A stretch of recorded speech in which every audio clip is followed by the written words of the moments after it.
What's up, everybody? This is Gray here, and today we're going to dive into 10 uses of coconut oil that you may not know about. Most people think of coconut oil as something traditionally they use for cooking. Well, I kind of been doing a lot of research on this topic in regards to coconut oil because we in the preparedness community like to purchase things for our prepper pantry that have more than one use.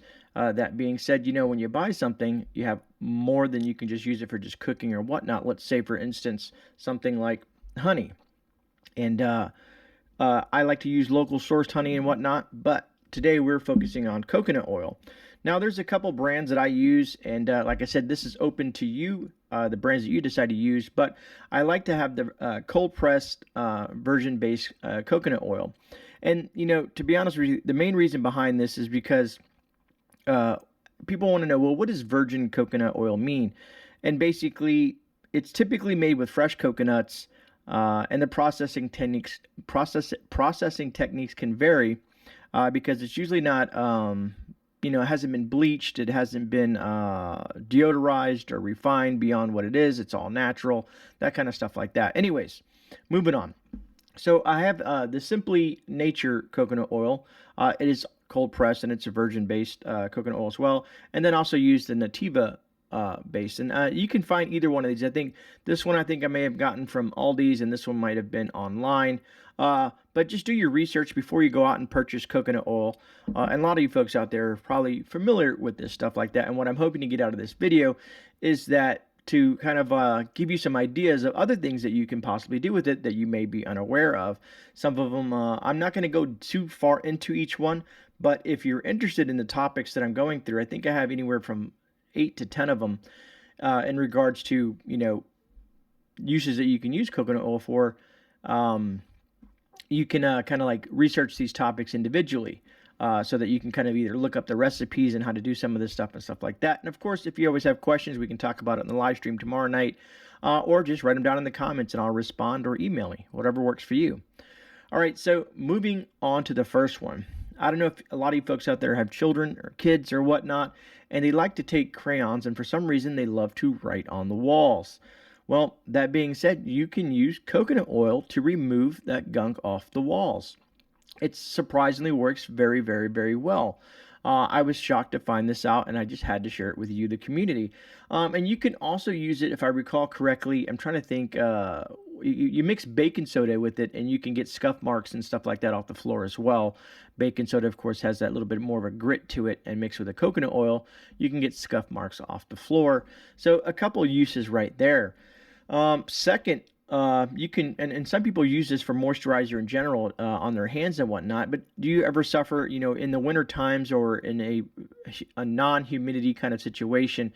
Do you guys ever run into nosebleeds and stuff like that?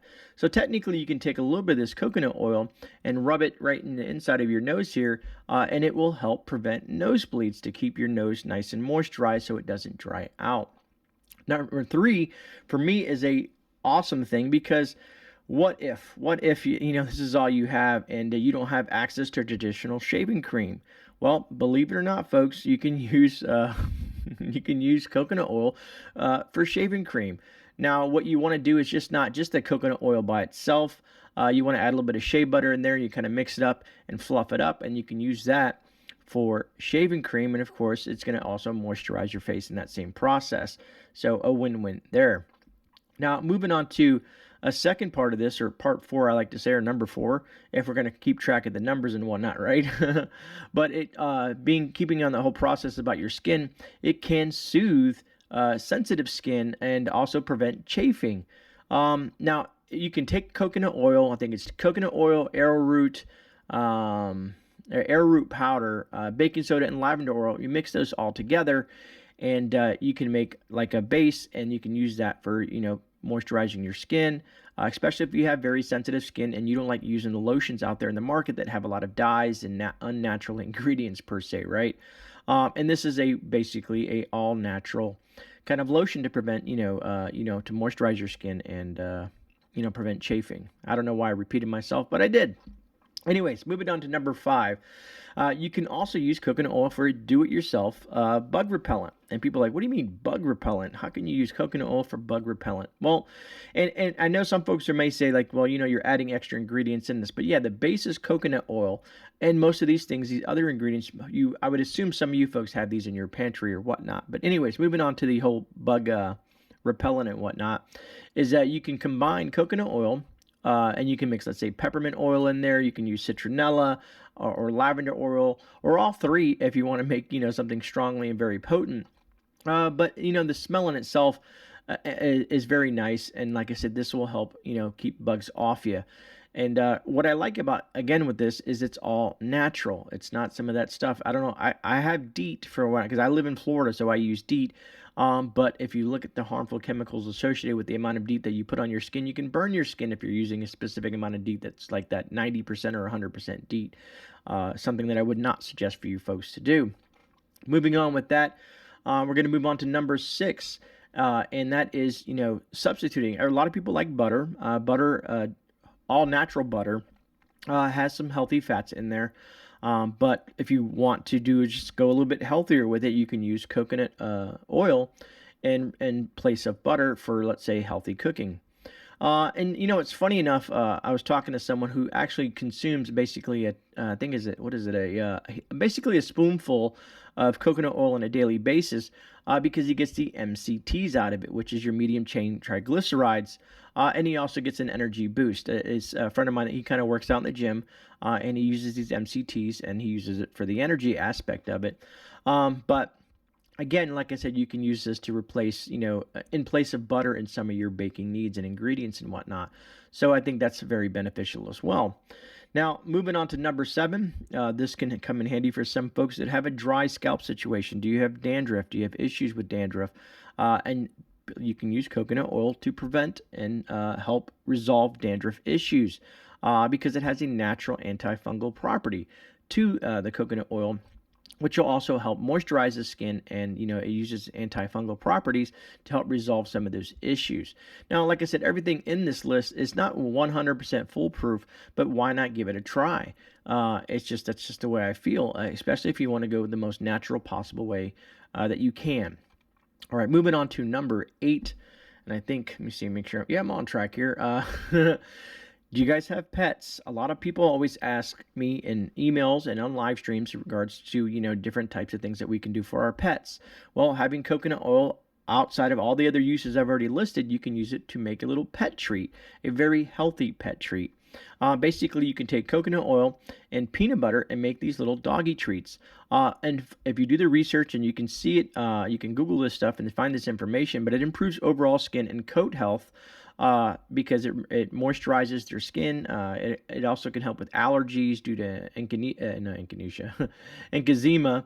And also there's some studies showing that it helps prevent diabetes and heart disease within your pets as well.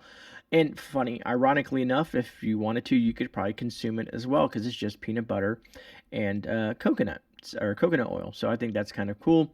Maybe a treat for you and the pets, and you can take these things and you can put them in like these little ice trays or whatnot, like the silicone ice trays. You mix it all in there, mix it all, and you put it in there, and make these little doggy treats, and then they'll be happy and you'll be happy and everybody's healthy, right?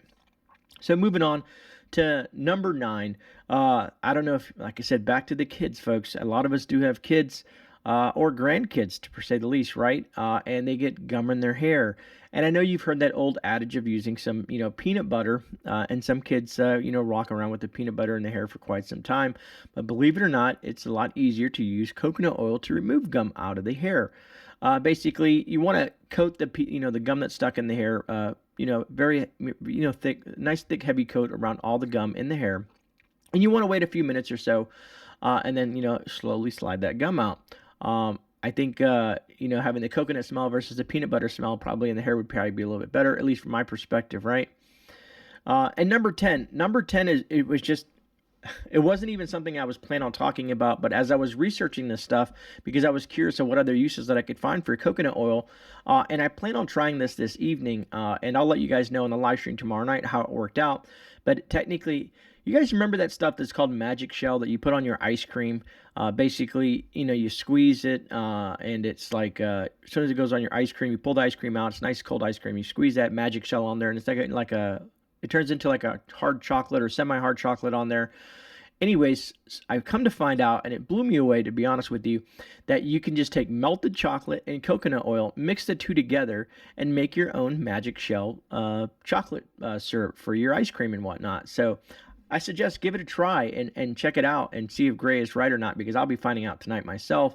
But I wanted to share that with you folks because I thought, okay, well, if you're using a good base chocolate, you know what I mean, the health, I use more of the 80 or any minimum 70, but up to about 70 to 90% cacao, as they call it, which is more of the pure type of cocoa-based chocolates, because you get a lot of the healthy flavonoids and stuff like that from the chocolate, and then mix the coconut oil with it.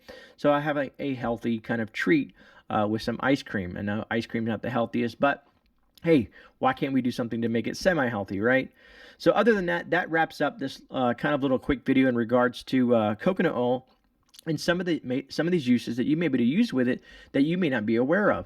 Now, that being said, before we finish this up, I want to hear from you, the viewers, and if you can, put something down in the comments. Do you use coconut oil for one? What do you use it for? And have you ever used it for anything that's on this list? Or what would you add to this list that you can use coconut oil for? Because I myself would like to know, and I'm pretty sure some of the other viewers out there that are going to be down in the comment section would like to hear from you as well. So please share the wealth of information. This is what I love about doing YouTube, is the exchange of ideas. Other than that, if you got any value out of this, please hit that thumbs up button. I would truly appreciate that. Other than that, I'll see you guys in a rebound. God bless and stay safe out there.